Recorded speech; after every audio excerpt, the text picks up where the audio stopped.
So when we're elevating our arm, 2/3 of the motion occurs at the humerus here. So as I raise this up, 2/3 of the motion is going to actually occur at the bone, and the other third occurs because of the upward rotation of the shoulder blade.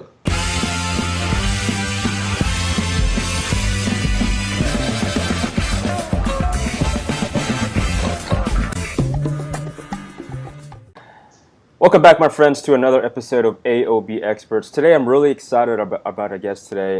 This is Dugan Moran. This is somebody who I've reached out to probably a little over a month ago, or maybe maybe almost 2 months ago.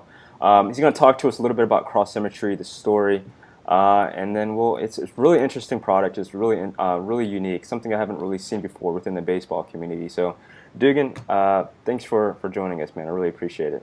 Yeah, thanks for having me. Yeah, so. What I like most, I really like having specific experts on the show who have maybe information products or services, but it's really cool to have somebody to kind of represent a company or a specific business within the baseball community who has a product that's really complementary to the development of a baseball player. That's what I think is really interesting. It really gets me excited with Cross Symmetry. So my first question is, what would you say is your overall mission for Crossover Symmetry? I would say the mission, for us through experience, is to take the guesswork out of arm care for all these players, coaches, parents. Where I think in the past it's a lot of them trying to do research on the internet or get some information in books about what are good exercises to do for the shoulder for baseball. And I think with the best of intentions, I think they're not getting the most out of that. So what we did is we took a medically based program and simplified it so everybody can do it on a regular basis. We have a motto that all of our products have to live up to. It's being structured, it's got to be practical, and it's got to be efficient. Okay. Right. Overall, it's a quality product, but if it's not practical, structured, efficient, it's not going to get done on a regular basis. Right. So our goal is to offer a product that can be portable. That's our practical part of it. We're using high quality resistance bands that are UV resistant, so they last a really long time. You can take the program, it's portable. You can take it with you right to the field, hook it up on the chain link fence. It's structured in that the exercises, we give you an aluminum workout chart that hangs right in front of your face that is sequenced. So all the exercises on there have a specific purpose in the sequence that you're doing them in. And that's all medically researched as well. And by doing that, we're making sure that we're not only incorporating balance in the shoulder with the activation phase, but we're also we're doing it in a certain way to where we're actually improving the posture of a lot of these athletes and really reducing potential impingement and injuries before they could possibly occur. So that's, for me, the structured part of it. And then the efficient, of course, is it takes less than 5 minutes to do. So if we came out with a protocol that took 45 minutes to do, it's just not going to get done on a regular basis. Right. So by hitting those three criteria, practical, structure, efficient, I think we designed a program that can be done on a regular basis by the whole baseball community. Yeah, I think what's really interesting is seeing these baseball training tools that provide almost immediate feedback while using it. I would imagine if you use it, you could see specifically where the areas of weaknesses are within your upper body. So that's really cool, and I think that's really motivating when you can kind of see the return on investment that you have with putting in the energy to doing these exercises. But you talked a little bit about helping these players avoid injury and kind of avoiding these certain pitfalls or stereotypical pitfalls that a lot of baseball players face with shoulder injuries. What would you, are there any misconceptions about arm injuries, and if there are, what would you say is the biggest one? Misconceptions. I think the public is aware of what they hear. And what do you hear in terms of shoulder injuries? What's the most popular shoulder injury that you hear of? Is some kind of shoulder impingement, rotator cuff tear. I mean, rotator cuff is kind of the what everybody is aware of. Right, the labrum, yeah. But what they aren't aware of is a lot of injuries that occur to the shoulder and the elbow are a result of a dysfunctional scapula. So your scapula is your shoulder blade. Mm-hmm. Interesting. And there's a number of ways that the scap is affecting the shoulder. And I actually have a shoulder model right here that I thought might be helpful to kind of explain some of that stuff. Can you see it all right? Yeah, I can see here. Okay.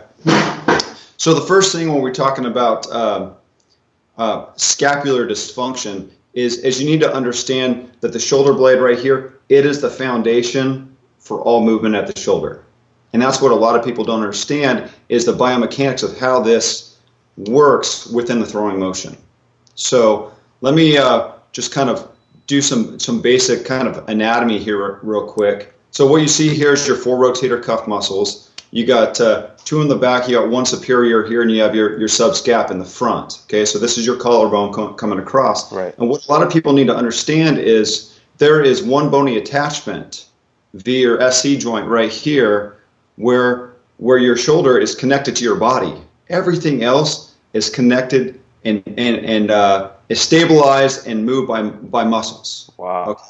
So what one of the unique things is, and I'm not a medical professional by any means, but we've done a ton of research on the shoulder, so I have a pretty good grasp of it. But essentially, what happens here is your humerus, your upper arm bone, as it moves, because the shoulder socket, your glenoid, is located as a part of the shoulder blade, as part of the scap. As it moves, it needs to the shoulder blade actually needs to rotate upward to maintain that orientation of the socket and the ball and socket, if that makes any sense. You know, it so does. The shoulder blade were to stay put here, and as I upwardly rotate my humerus, right, I will become impinged. I'll impinge these rotator cuff tendons up here. So when we're elevating our arm, 2/3 of the motion occurs at the humerus here. So as I raise this up, 2/3 of the motion is going to actually occur at the bone, and the other third occurs because of the upward rotation of the shoulder blade. So this is totally one of the unique things of the shoulder. The shoulder, I mean, I can't state it enough that it's not just the rotator cuff muscles doing their job to keep the ball centered in the socket. It's the scapular muscles, the muscles that control the position and the movement of the shoulder blade that are critical, because everything's got to work in sync. We call it scapulohumeral rhythm. So the scap has to move in sync with what the arm's doing. And essentially, in the throwing motion, it's got to properly follow the humerus. As we go through this throwing motion here, this needs to follow. It's got to abduct, it's got to protract, and it's going to internally rotate to allow for proper deceleration patterns. So basically, if you don't have good posture and if you don't have good flexibility, you're never going to reach your true potential, basically. No doubt. And there's other things to it. I mean, we talk about the kinetic chain and how we build and amplify force throughout our body, and we need to be able to transfer that force from the body. Okay, we talk about mechanics all the time, right? Whether you're hitting, whether you're pitching, and a lot of that is using your body to create force. And you're creating force through this kinetic chain, and if you're unable to take the shoulder, if your shoulder blade's not stable, meaning this link in that kinetic chain is not transferring energy efficiently, you're losing, ultimately velocity. Right. So what we need to do, even though this is a mobile platform, this foundation, it's mobile, it's moving in here, it also has to remain stable, okay, to efficiently transfer that energy from the trunk into the arm. Right. So that's another thing that, yes, we're going to reduce injuries if we address these scap stabilizers. And there's 17 scapular stabilizers. We're not dealing with all 17. Right. We're really dealing with the ones that assist in upward rotation, the muscles that assist in that deceleration process of the throwing motion. The principal ones, yeah. Yeah, exactly. So it not only is by strengthening the key scap stabilizers going to reduce the risk of injury, it's also going to help you throw harder. Interesting. So that makes me kind of want to talk about the iron scap, and can you kind of talk to us a little bit iron scap specifically and kind of the role that it plays with the scapula? Well, Yeah.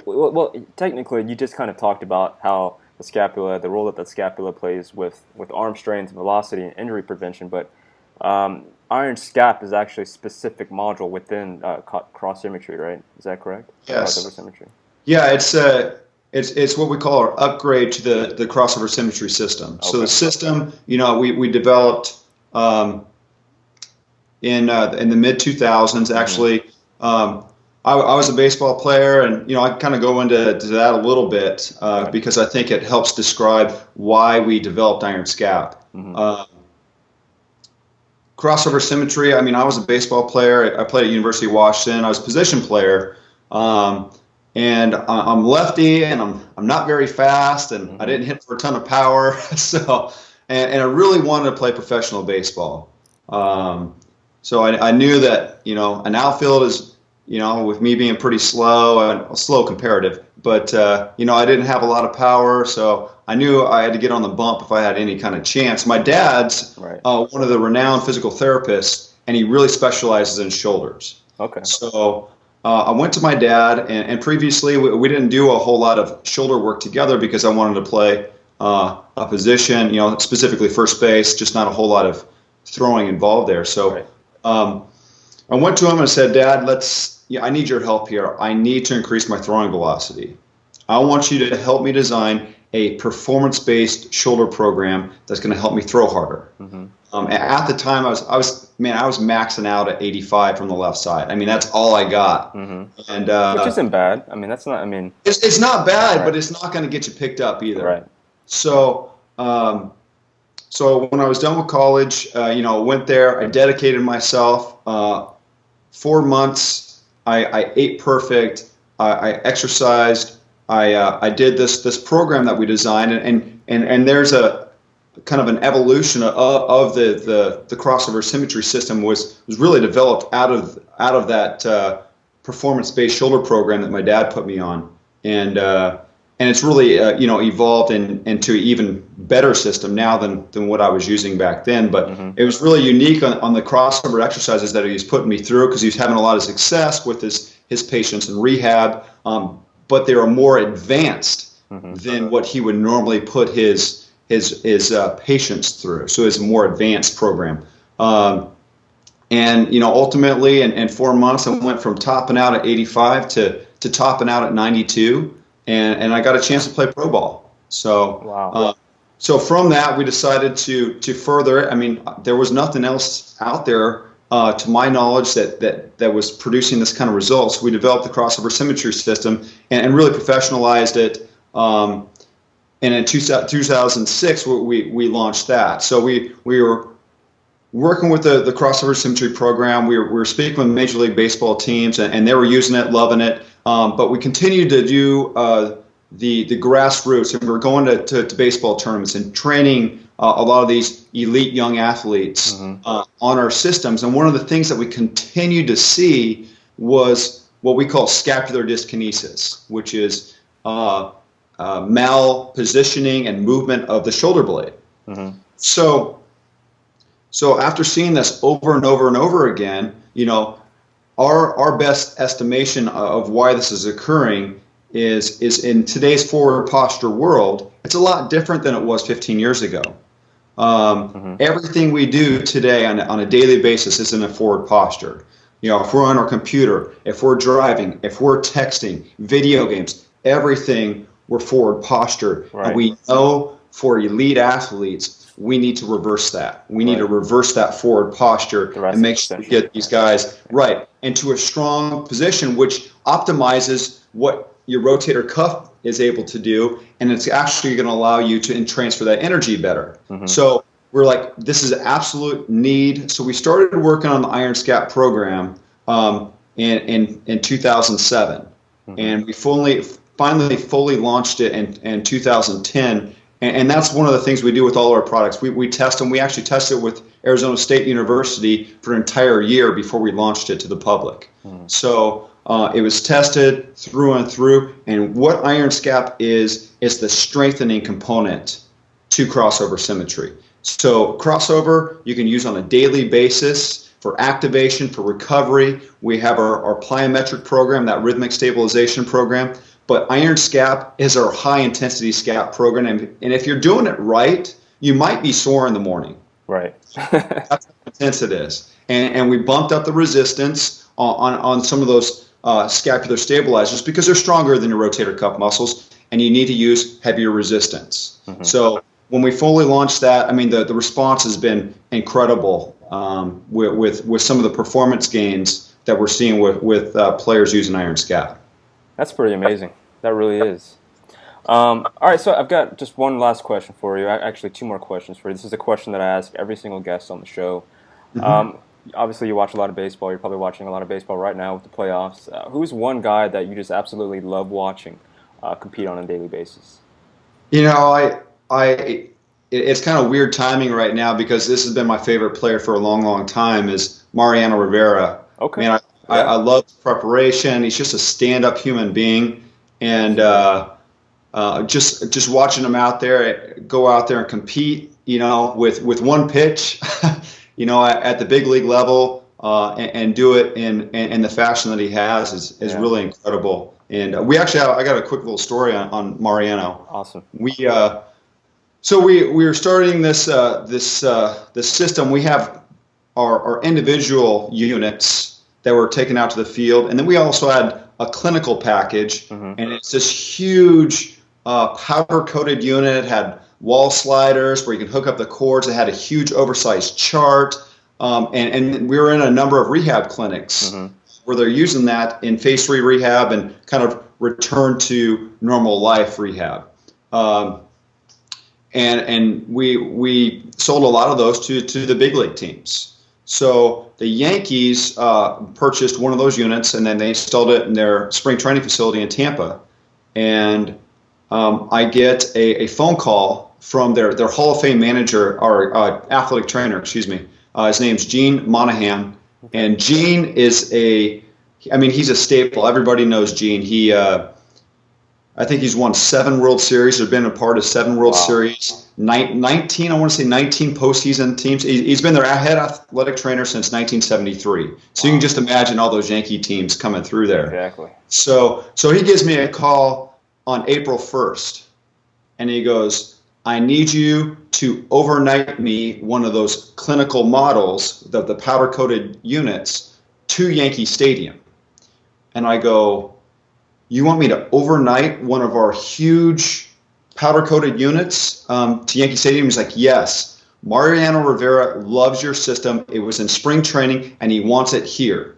So I'm like, okay, I can do that, but do you have any idea how much that's going to cost? And he goes, we're the Yankees. I'm like, so awesome. I thought that was a pretty good story. That is. Yeah. That is really cool. Yeah, thanks for sharing that. Okay, so how can the Art of Baseball subscribers get their own Cross Symmetry merchandise? I mean, I know that there's a website, but what would you say is the best way to get in touch with you if they have any questions and then to access the actual products? Yeah, I mean, the best way, if you're just looking for your standard programs, individual, team package, we have facility packages as well. Okay. Just go to the website. I think it does a pretty good job of kind of describing what's going to be the best package for your needs. Okay. CrossoverSymmetry.com, right? CrossoverSymmetry.com. You know, an easier way would be just type in GoCrossover.com. Okay. You know, if they have any questions or need some kind of customization in their products, we can absolutely do that as well. And if you need that, just call in our offices. The phone number's on the website, and the guys in the office can definitely help you out. Awesome. And do you guys have a Facebook or any maybe YouTube videos that you have available? If they wanted to see some examples of people using it or anything like that? Yeah, there's some YouTube videos out there. There's definitely there's some good resources on YouTube, and we have a lot of new videos that are going to be coming out just talking about the shoulder in general. We have a physical therapist who's going to basically kind of give you some tips, whether it's talking about crossover symmetry and how to use it correctly, or just how to take care of your arm in general. We have a bunch of that in the pipeline as well. Awesome. Well, thank you, Dugan. I really appreciate you coming on the show. I mean, it's really a treat to see somebody who's just as passionate with their product as you are. It really actually gets me excited. I want to take a look at it. So I really appreciate it. Awesome. Thanks, Mark.